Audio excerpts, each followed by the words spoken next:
Hello and welcome back to Dark Souls 3. So last part we went through Road of Sacrifices and Crucifixion Woods. We met 3 or 4 new NPCs. We beat a boss. And we got a new weapon. And this time we're going to be starting off headed into this next section, which we're not going to get a name pop up for a minute, but we can just move through. And I am very, very nervous for this area because there's quite a few big enemies, and there's quite a few enemies. Well, not quite a few, but there's a few enemies that have great shields. And thrusting swords are not good against great shields. Or shields of any capacity, honestly. So, wee bit worrying. Especially because these enemies don't come alone. These enemies will come after you in groups.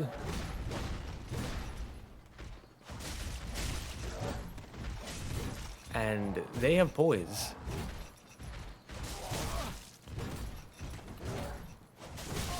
And while they have poise, something they do not have is chill.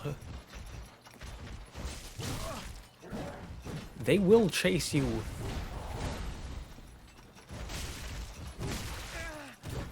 into the previous area.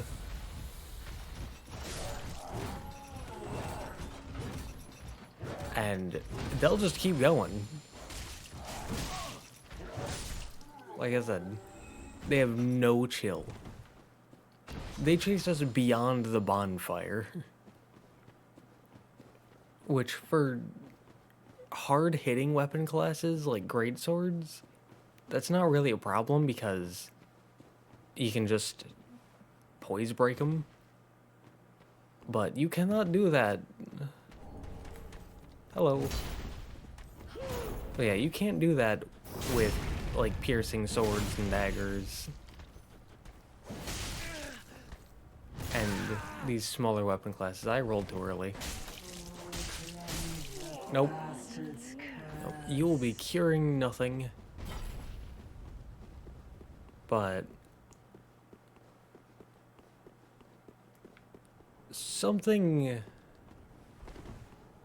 like, after playing through Dark Souls 1 and Elden Ring back to back, with this just off on the sidelines, because I have played through Dark Souls 1 very recently, and then right after that I played through Elden Ring, and I'm playing this at the same time, and something I've noticed is that the amount of bonfires you get progressively goes up game to game.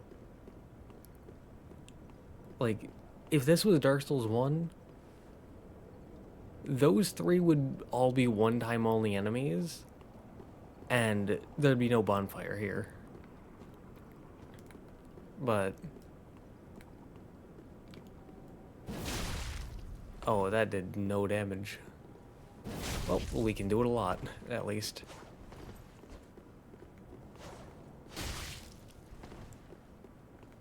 But yeah, that's just a little something I noticed, and when I play through Elden Ring and do those runs, I'm going to make a point of pointing, like, I'm going to have a single run dedicated to pointing out every single bonfire or site of grace. Which one that's going to be, no idea. But I'm gonna do it. I'm gonna do it at least once, where I go through and point out just how many there are in Elden Ring. because it's kind of ridiculous. and they're dead. Paladin's ashes. But yeah, I haven't been recording it, but I do have an idea to go through every, like, kill every single boss in Elden Ring with a strength build, a dex build, an int build, and a faith build. And that's something that I'm going to be doing later. But I'm doing it a few times now just for practice. More than anything, just so I can figure out where all the bosses are, because Elden Ring has a lot of bosses. And I'm on my third, like, practice run of that so far. And I'm currently... I just got done with Liurnia. And I'm going in the Caelid now. And in both of the first two practice runs, I missed at least 5 bosses. There's one in Liurnia specifically, Creshield. But there's one in Liurnia that... it's a Deathrite bird. And for some reason, for the life of me, I cannot consistently find it. And even if I, like, look up where it is, and then, like, pull up the map and put the little blue marker thing on the map, it still takes me, like, 20 minutes to find it. That's probably an exaggeration. It probably only takes me, like, 5. But everything in that section looks the same to me. And so it feels like it takes forever.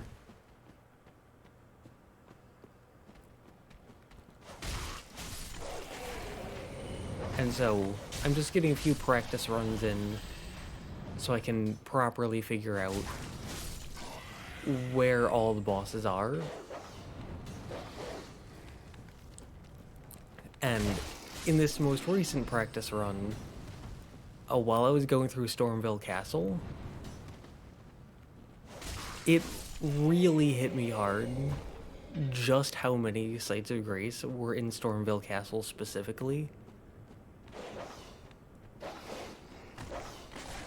And the way I counted it was, like, from the area with the ballista that kicks you off your horse, from that spot all the way up until the door that you open right after Godric, there are a total of 10.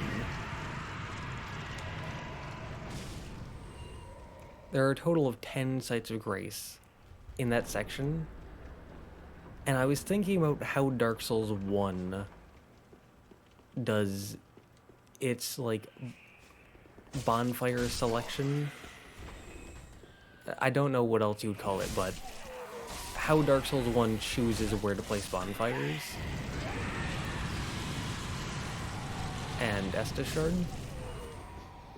And I thought to myself, if Stormville Castle was in Dark Souls 1, how many bonfires would there be? And after thinking about it for a bit, I came to the conclusion that there would be 4. Merciful goddess, mother of the forlorn, who have no place to call their own, please bear witness to our resolve. Fire for Ariandel. Fire for Ariandel. And the ash to kindle flame.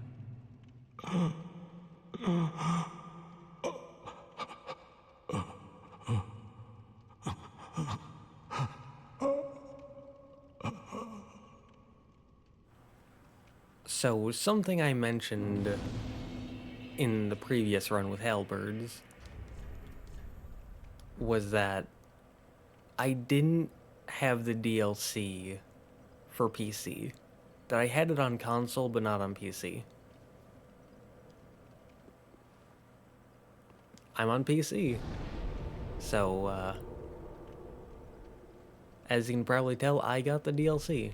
I got both of them. If I'm going to do them, I don't know. I kind of doubt it.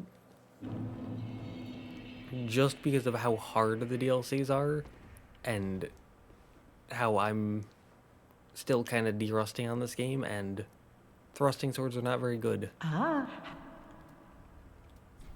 Gracious. So, we are going to purchase a torch. And I got one of these. I don't think I showed that. This is in the whip run. We can get rid of those. Not going to use the Chris shield or the spider shield, so we can get rid of those. Not going to use the Herald set, so we can get rid of that. Alright. Good. Ashen one. And we can What? cash this in. Prohibi. This is +3. Do we have any? We have 1. Okay. Welcomes. Very then taken. And level up.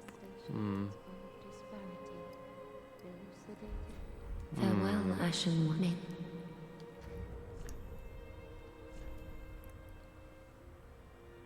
18 dex. Alright, so I'm not sure what to level up because everything is kind of necessary. Like, we need health, we need endurance, we're probably going to need vitality soon. Probably don't need strength, but we need dexterity, and for... Oh, we don't need intelligence for this. It scales off intelligence, but there's no requirement for it. Okay. Welcomes. Very then take. Good to know. Good to know. But yeah, this, like, 1 damage. 1 damage. I guess, but... Farewell, Ashen Maiden. 1 damage is not good. But, anyways, like I was saying, Stormvale Castle currently has 10 sites of grace.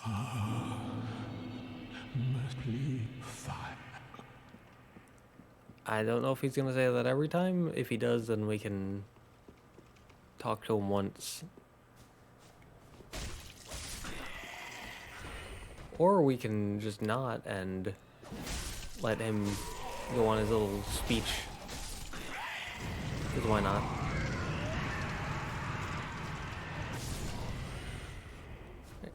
Good for him.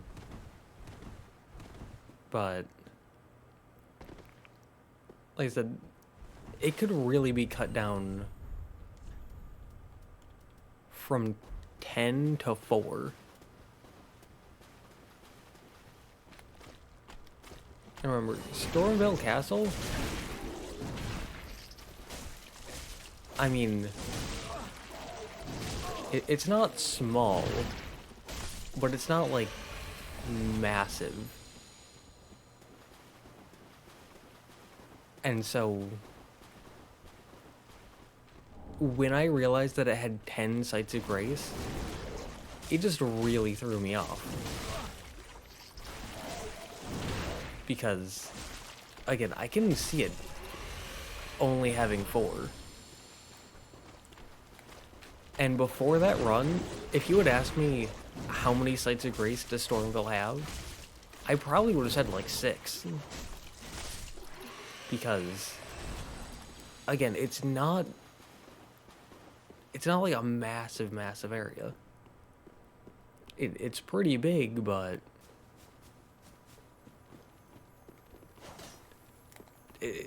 not that big. Also,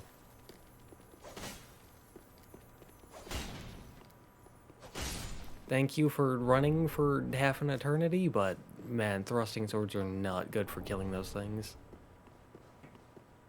They... Ooh. It's like...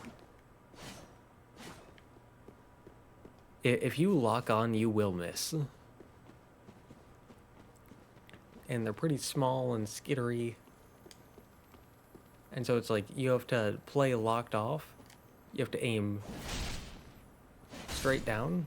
Oh, we got that one. Good, good, good.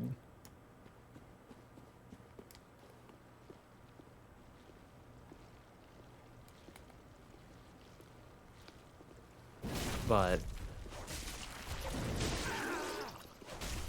I don't know. The entire difficulty of Elden Ring is just very weird. Because it feels very... I don't know how to explain it. It feels like there's massive peaks and valleys in difficulty. Where in some aspects it's like the hardest video... I forgot to roll. But in some aspects, it is by far the most difficult video game I've ever played. And it's not even close. And in other aspects, it's one of the easiest video games I've ever played.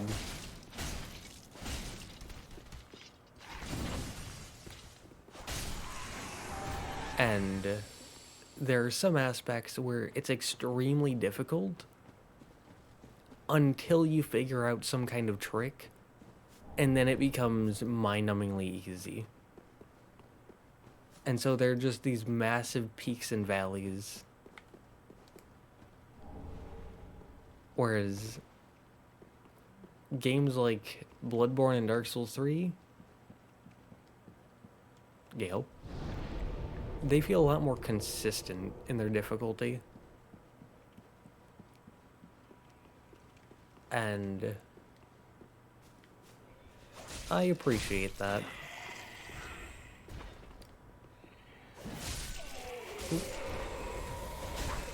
And man, you really like stabbing yourself, don't you? You just... Okay then. Anyways,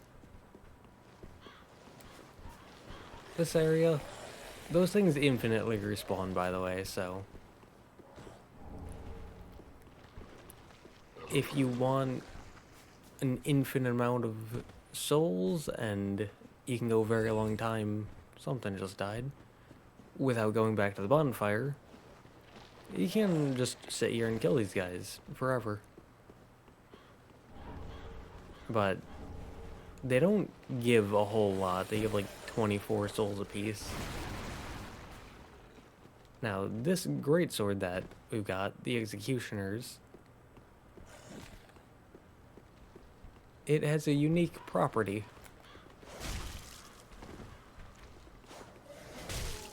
And I'm not going to go into it now, but I will go into it later. Not later this run, but later as in a different run.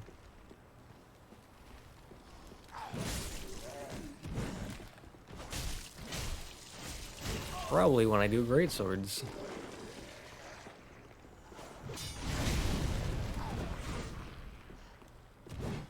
But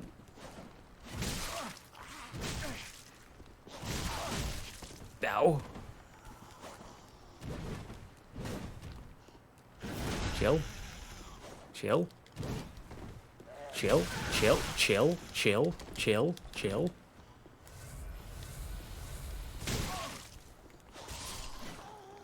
Jeez.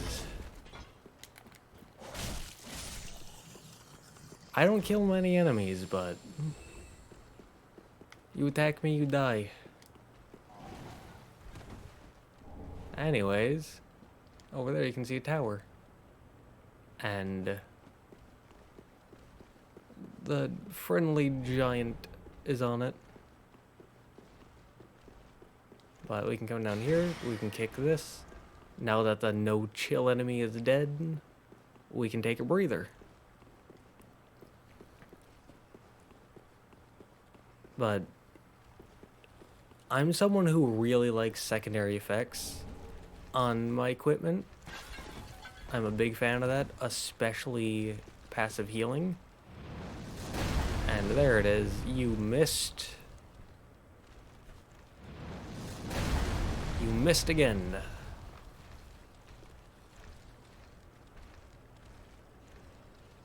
Third time's the charm? He's not even gonna shoot a third time. Okay. I'm not even gonna bother killing these guys. That was simply embarrassing. Oh, he hit him that time. Undead Bone Shard to increase the potency of our flask. Yeah, no, you missed 2 in a row and you took forever to shoot a third time. I'm just leaving. Anyway, as I was saying before, it has a passive effect. Yeah, greatsword. This one, passive effect. You can read about it in the description.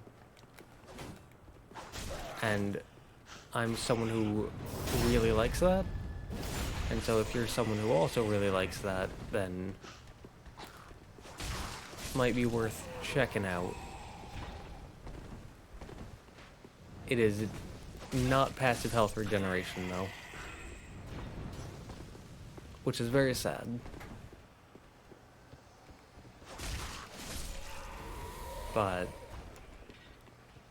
it is still something, and it's something that can really help certain builds, especially magic builds. Which, how many people use great swords with magic builds? I don't know. I don't imagine it'd be too many. But great swords are amazing weapons. Best weapon class. Highly recommend. And they work really well in Elden Ring, so... He's floating a little bit. And they're both dead. It's always fun to see stuff like that. Like, one enemy killing another. Hello. You can die. This section was easier than I imagined it would be.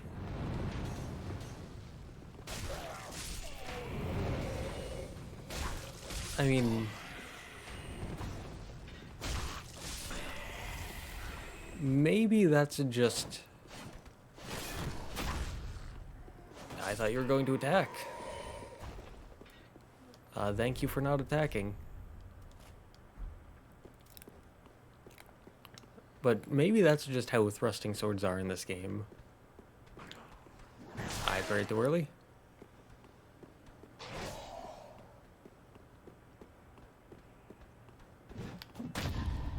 We took damage, but we got the parry off. I will take that as a half success. And a half success is still at least a decent bit success. So, we'll take it, we'll take it.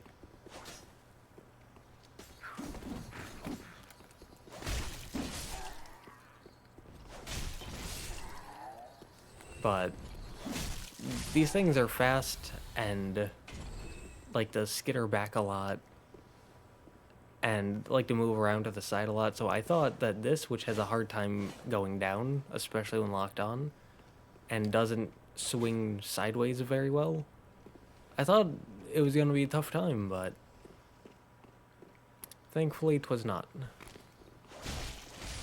So, very pleasant surprise on that part. And that's part of why I do these single weapon class runs.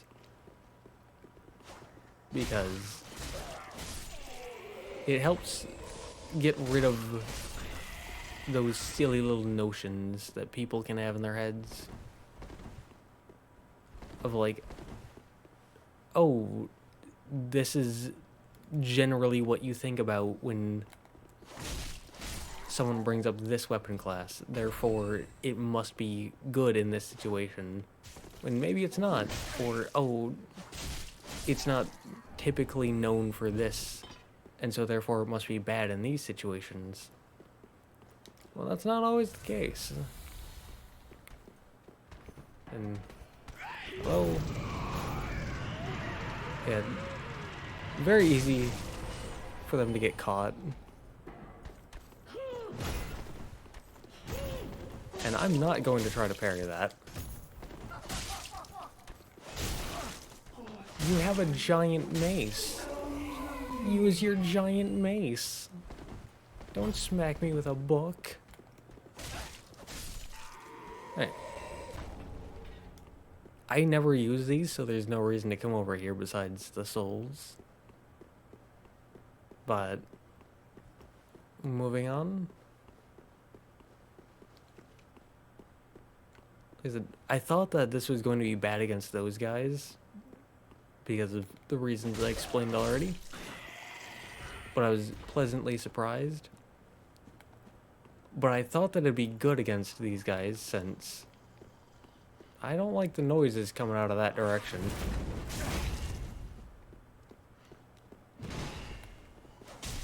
But thrusting swords are typically known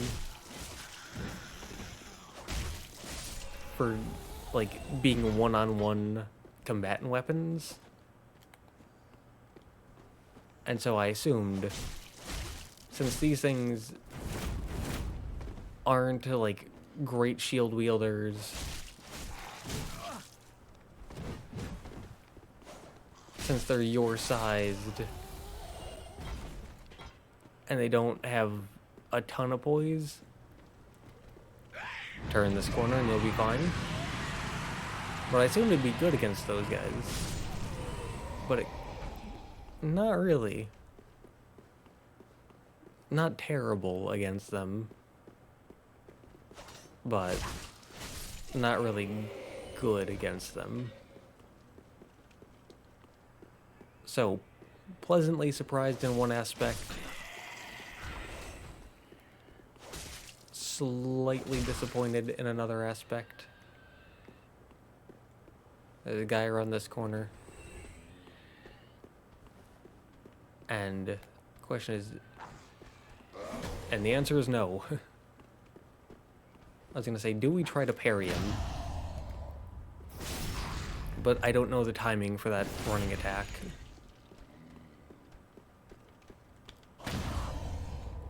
But yeah, as you can see, I've gotten a bit better at parrying. Which, considering before this run, I was constantly talking about how I was never able to get parries off in Dark Souls 3. This is a ton of progress. So, very happy to see that.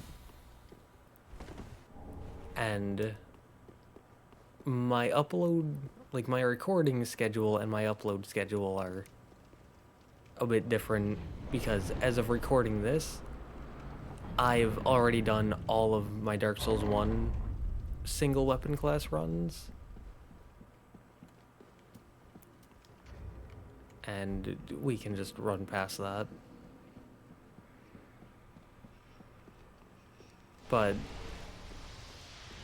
I believe I talked about how I never got to parry in Dark Souls 3 in some of the later runs that I haven't uploaded yet.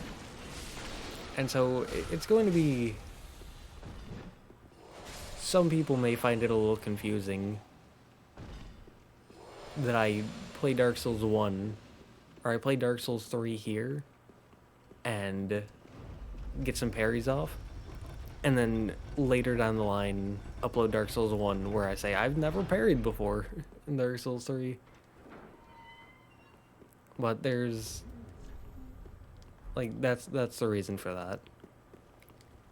But here, We get a shortcut door. And we have 2 levels. Gale.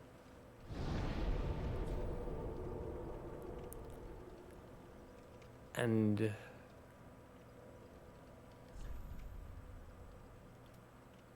it'd be smart to go back. That's what we can say to that. It'd be smart to go back. I came very close to just saying, no, we can continue. Welcome. Very then take. But, oh, 1 then 2. Farewell, Ashen One. Me. Alright. Undead bone shard, so we can burn that to get more potent healing. But yeah, I came very close to saying, no, we can continue. Because there's something we're going to get kind of soon. Yeah, I'm not going to talk to him. We can talk to him later. But for now, because I have 1 large Titanite shard, and there are giants down there. There's 2, and both of them drop 1 Titanite, a large Titanite shard upon death. And hello. Why are you backing up? I have a tiny little poke weapon. You have a giant mace and can set yourself on fire. You have no reason to fear me whatsoever. Well, except for you dying, but that's besides the point. And I forgot to point it out, but the first bonfire, well, even before that, I forgot about you because I was talking, but the first section we went through here with the 3 enemies that very much had no chill, something about that section is if you turn around, you can actually look out and see the 3 bonfires, or the 3 lit fires of Farron Keep.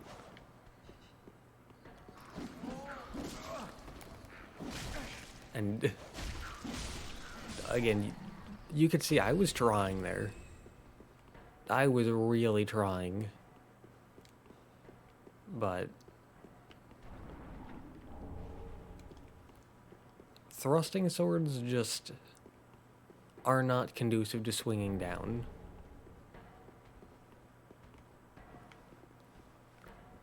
You know what? I'm not going to do that. There's an evangelist up there and some enemies. Hello. But mimic. But considering what's coming up, I don't want to risk losing health, I say as I fight a mimic. But still, mimics are cool. And that gets us a divine tome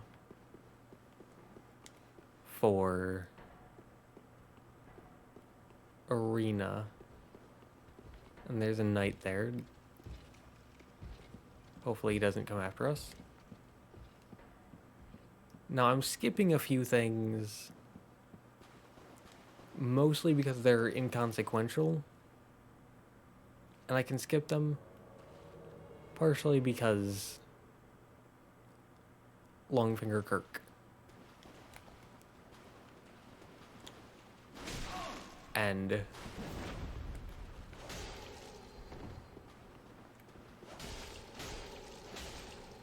as I said before, in a previous part, specifically for this run, I decided that I was going to create a new little character specifically for parry practice.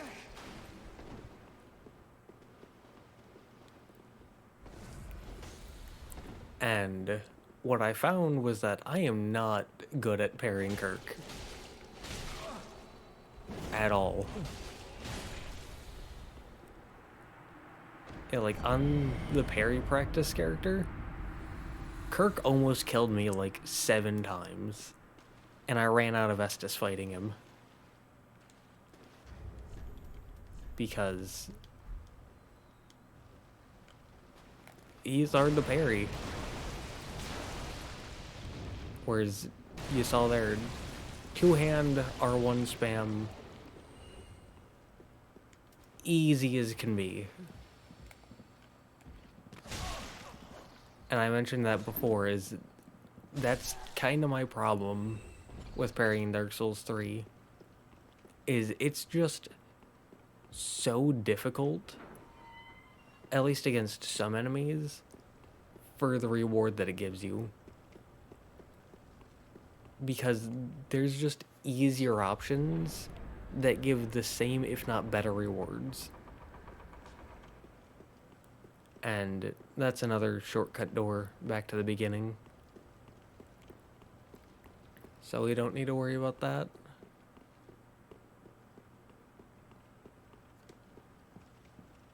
And there's a Cathedral Knight over there, along with 2 thralls. And then there's a thrall here. And yeah, I'm just gonna be ignoring some of the harder enemies that I can easily ignore.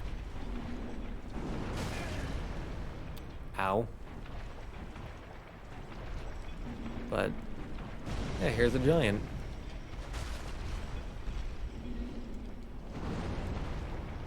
And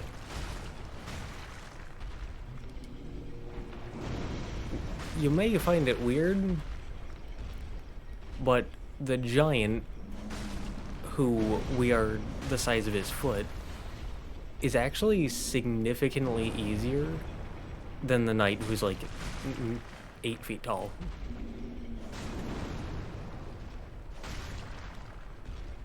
Like, the knight is actually really difficult. I mean, more than half of that difficulty comes from he has a great shield, and thrusting swords are garbage against great shields. And he also has a shield bash, which he really likes to do. Whereas the giant has none of that. What he does have, however, is a large Titanite shard. And that is a guaranteed drop. And he's also a one-time enemy, which is pretty cool. Not cool if you want to get several large Titanite shards, but if you watch my Dark Souls 1 runs, something you'll notice is I come to really, really like the one-time only enemies, Saint Bident, because it, like, Dark Souls 1 has so many one-time only enemies, and the later games really don't. And the one-time only enemies in later games are pretty easy to ignore. Like, you can just run past the giant up top, like I did. You saw it. I forgot to pick up that item. But you don't have to come over here at all. Like, there's just a spear and an armor set here. The main set. And so if you're fine missing the armor set and the spear, you don't have to fight him at all. You can easily just ignore him. Whereas a lot of the one-time only enemies in Dark Souls 1 are directly in the path. You're forced to engage with them. And they hold a lot of the difficulty. Whereas here, like in Bloodborne, in Dark Souls 3 and Elden Ring, they don't hold a lot of the difficulty. Like I said, these giants are one-time only enemies, but they're significantly easier than the Cathedral Knights, who respawn. And so, getting rid of the one-time only enemies here in Dark Souls 3 doesn't change much. Like, the biggest change is that they give you a large Titanite shard, so you can upgrade your weapon.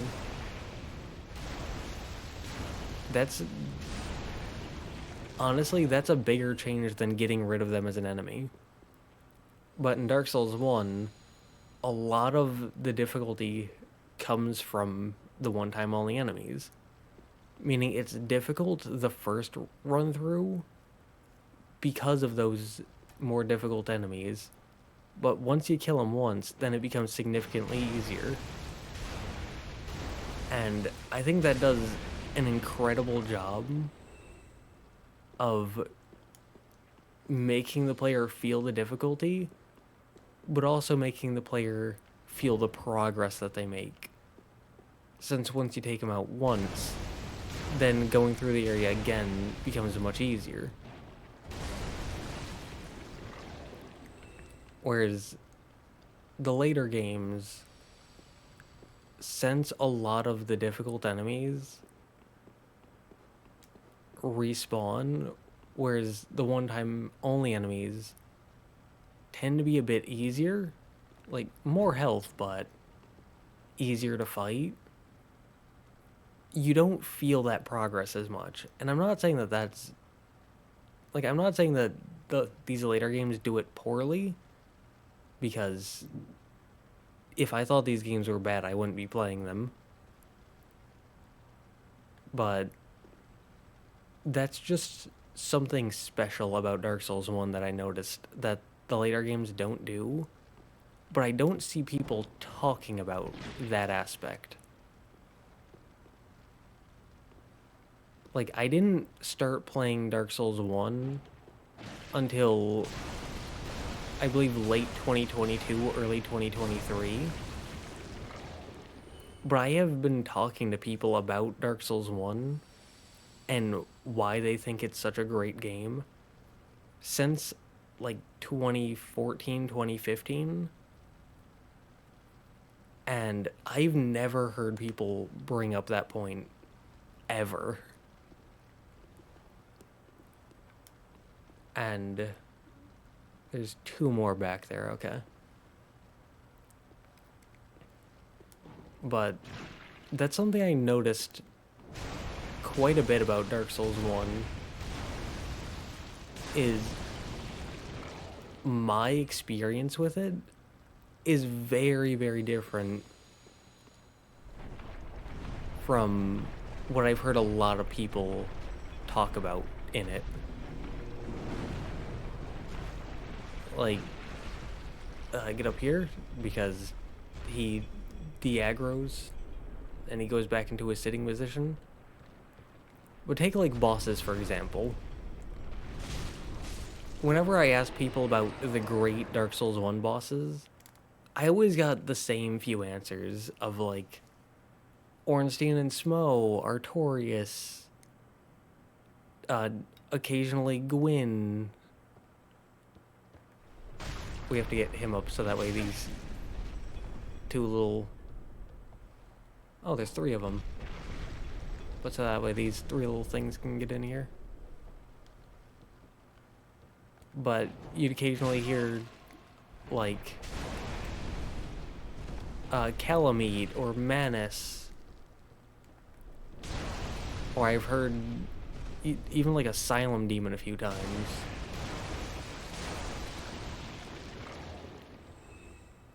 But when I played, I'm not saying that those bosses are bad, not at all. They're pretty good. Oh yeah, and Sif as well. But in my first few playthroughs,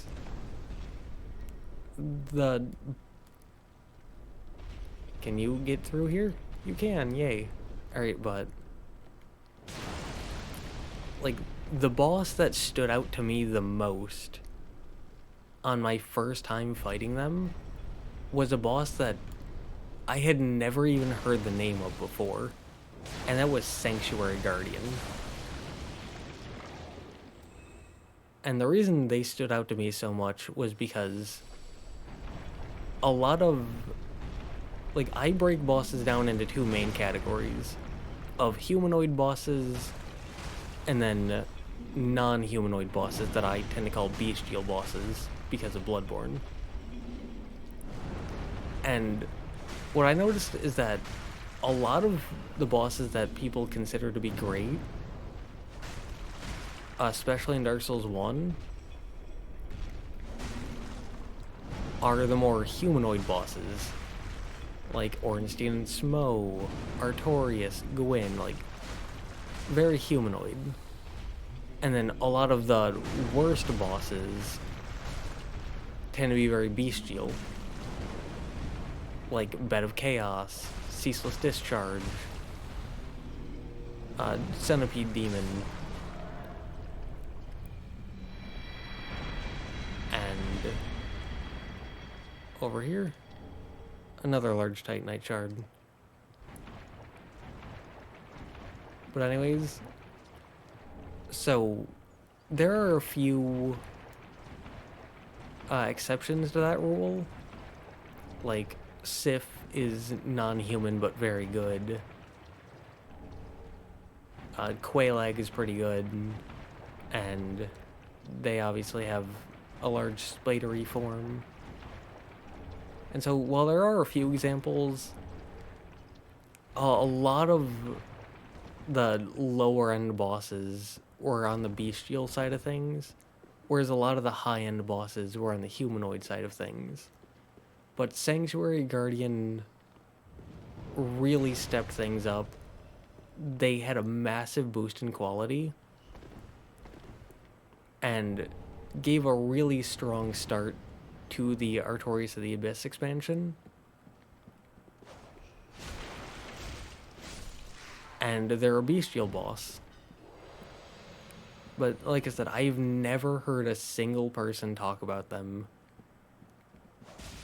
until I played the game and ran into them the first time. And I was kind of sad that I had never heard anyone talk about the Sanctuary Guardian, because would I consider them to be the best boss? No, but they were one of the precious few examples of a bestial boss done right in Dark Souls 1. And so while I wouldn't consider them to be the best boss, they were the one who had, like, the most pleasant surprise aspect to them. Like, they were the one that made me the happiest, I think. And so I just wish they got a bit more love, but here's an onion boy. Well, you look reasonably sane. I am a knight of Katarina. I've managed to track down this cathedral's store of treasure. It's right over there, across that narrow part. Treasure? Always so close, yet so far. I'm in quite a pickle, indeed.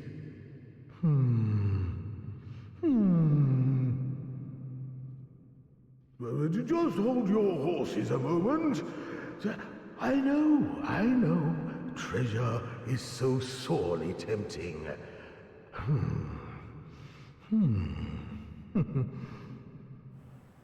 Can you tell what's going on here? I love this guy. I love everything about him. He's great. People hate him too much. I love him. Shame on you, you greedy guts.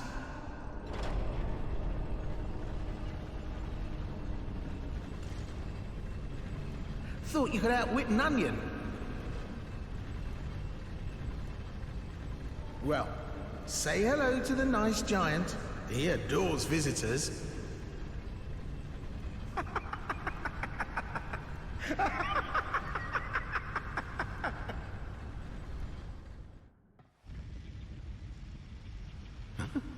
Where's the old giant? What? Where's the bloody giant? Just what have you done?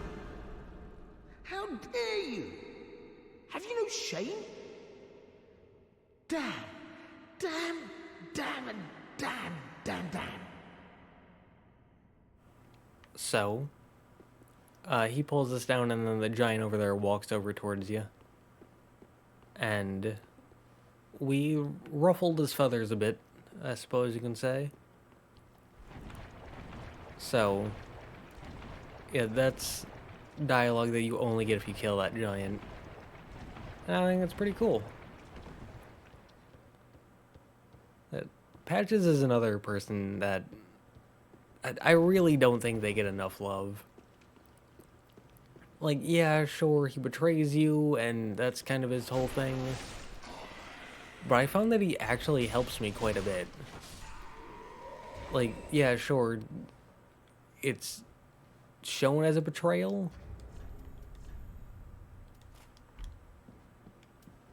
But it tends to help me.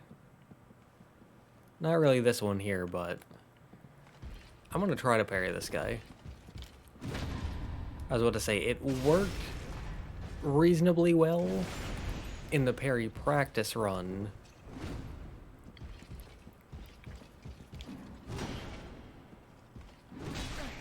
But I wasn't... Oh, didn't realize we went that far back. That's fine.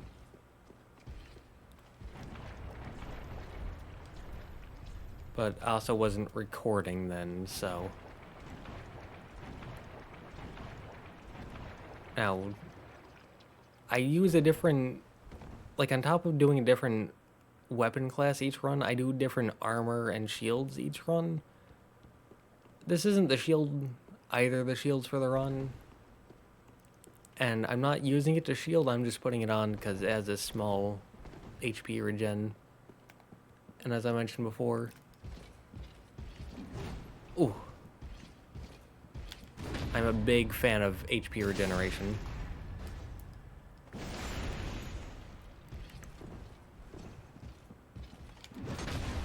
Ooh. We got hit, but we still got the parry off. I'll take that as a win. Now this guy, sitting here, he has a great shield.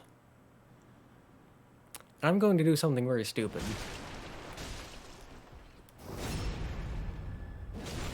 Because since he's sitting there, you can just let him sit there forever. But that worked out. And I didn't think it was going to work out. But it good. Alright. Anyways, speaking of rules, I didn't have it for Dark Souls 1 because I didn't think of it at the time, but for all the other games, like Dark Souls 3, Bloodborne, I'll probably do it for Elden Ring, I might do it for Dark Souls 2, who knows, but new rule, I'm only allowed to do each summon 3 times. So, Anri in this location, I can do 3 times. Horus in this location, you can do 3 times. I believe you can get Cirrus down there. I don't remember the specifics on how to get that. I think you have to head off to Fair and Keep first. Don't remember, but yeah, there's like 21 different runs I'm going to be doing here, I believe. And so I'm allowed 3, 3, 3. And so that's a total of 9. I'm going to summon Horse. Now, the reason I made that rule is partially so that way I don't overly rely on summons, and partially because just like the different shield and armor sets, I'm a big fan of screwing myself over by doing something in the first run and then regretting it in like run 17. I don't know, maybe I'm a masochist, but that's something I highly enjoy doing.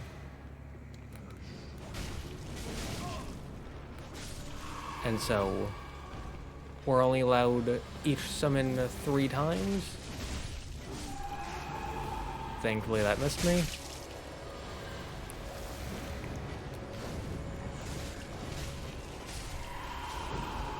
But that means that we can only really pull out these summons when we have to.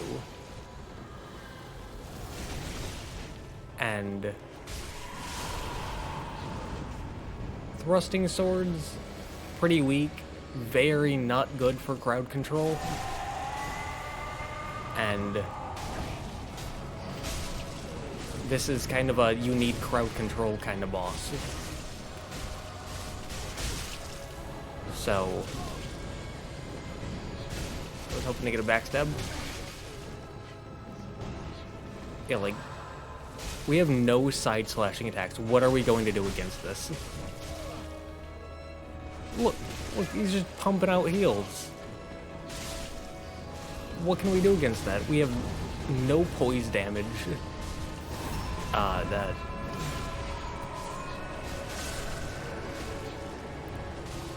We can try pushing him out. And...